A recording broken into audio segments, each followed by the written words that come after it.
So just to officially get started, we're going to be exploring formative assessment tools and strategies that create feedback loops, routines, and work both in person, in hybrid, and blended learning environments. So if you're here for a different reason, now's that time where you can kind of say, oh, sorry, wrong room.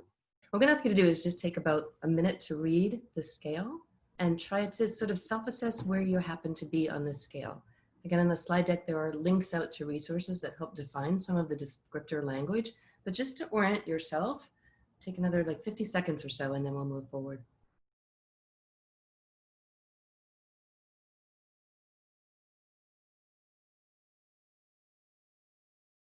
We really just, again, want to orient yourself, get the juices flowing in your brain to be thinking about assessment in this way, designing using technology tools, but to do so in a way that really moves the feedback loops forward. So this link is a link out to a fairly recent article around research that was done in a huge district out in Los Angeles. And what they were really looking at is what were some of the practices that were problematic or that we could move forward as we go from remote into more intentional work. And so we have that link there for you, but we also wanted to frame this idea of one of the takeaways was this progress monitoring and this constant feedback loop and how difficult that was for teachers and learners. And so I just pulled these bullets, but one of the things that keeps sticking with me as a little phrase is to be able to increase those prods, pokes, and pushes. So when you're in your breakout rooms and you're looking at these tools and we're talking about those in context, I want you to think how you can prod and poke and push your learners by getting feedback loops going for those folks. And just knowing that you have this research to ground the work feels really good. I want to walk folks through one particular example, and we can talk about how that fits into context. So this is one scenario, and this one is modeled off of perhaps 5 days in person, although it could be modified. But essentially, I say Monday, but it could be day one. It could be the first day of a particular new unit or a particular topic that you're delving into. And we might think of that as the teacher doing the introduction, the teacher giving some scaffolding and support, some context, perhaps some explanations of how this connects to our learning targets or it's a progression in the unit.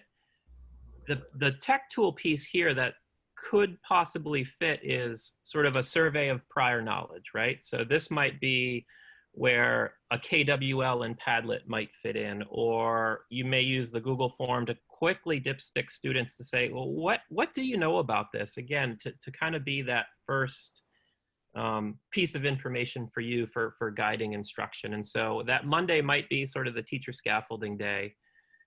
In the middle of the week, sort of day 2, 3, and 4, students may be working on learning menus, playlists, some sort of project-based learning aspect, or working through some sort of progression that has some formative assessment built in. And so, as an example, you may see students kind of get started on, let's say, a choice board, and through some formative assessment, you quickly realize that these 5 students need a workshop. And so perhaps on Tuesday, when folks get started, you may circle up with a particular small group of students, do some direct instruction or some reteaching, and help students sort of through that piece. And maybe you cycle through 2 or 3 different workshop models. Same for Wednesday. You could start to look at some data. Same for Thursday or day 4, with the idea that towards the end of it, that we're really inviting students in to be partners in assessment with us. So such as using Seesaw for one example, where students can upload evidence that suggests that they've made progress and validates sort of their selection on perhaps a rubric or a criteria. And so while we're talking about these tools, and I'll stop screen sharing, we really want you to think about them in sort of a relationship to a bigger assessment scheme. So I'm going to screen share as well, just to give you a quick intro to what we're talking about with this HyperDocs. So what Scott and I, again, wanted to do is ground the context of these tools. They're not necessarily disparate. They could be used together in concert around something. Many people are familiar with HyperDocs. We've created one, so I'm just going to open that quickly, but you'll have the link to that.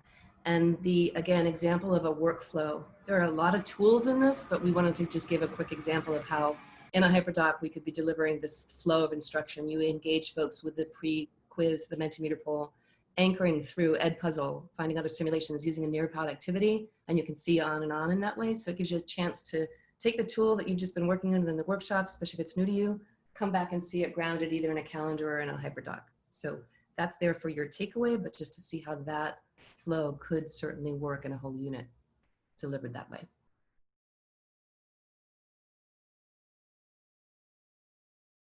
So I'm going to be in room 1, and I'm going to be showing the quiz feature in Google Forms, which has the ability to do some self-grading, but it also has the ability to direct students to specific pieces of learning based on their answers.